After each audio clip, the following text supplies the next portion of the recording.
Ремонтните дейности се извършват със средства, отпуснати с постановление на Министерски съвет. Правителството отпусна малко над половин милион лева за възстановяването на 12 обществени сгради в община Враца, които пострадаха от бурята. Към момента се възстановява буквално отнесената от силния вятър ограда на игрището в жилищния квартал Сениче. С цел опазване на съоръжението от община Враца обмислят поставянето на камери или на жива охрана.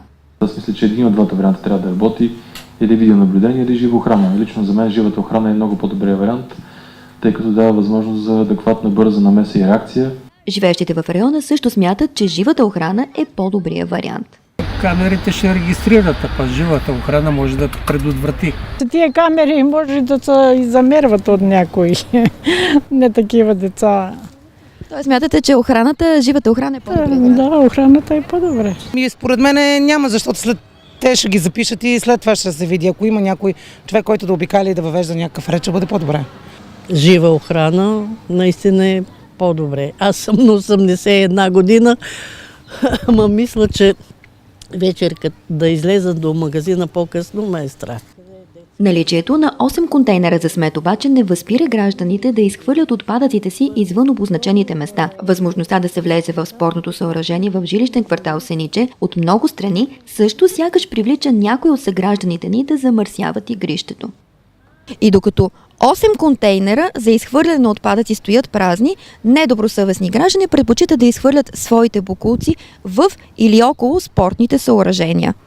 Защо хората предпочитат да изхвърлят отпадъците си в и около спортните съоръжения и как врачани виждат решението на проблема? Преди извеждах детето ето къде на игрището и постоянно си чистихме, там си бяхме направили една гума да игра децата и това е по-приятно. Учихме ги да събират капачки, да таковат.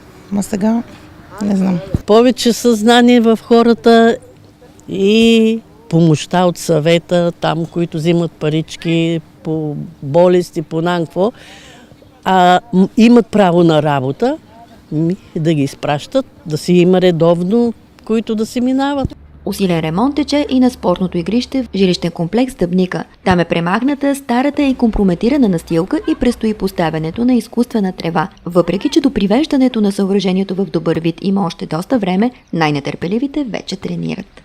Игрището там е заето и дойдахме да си играем тук. Нямаме търпение да станем на това игрището, играем тук, докато го направим.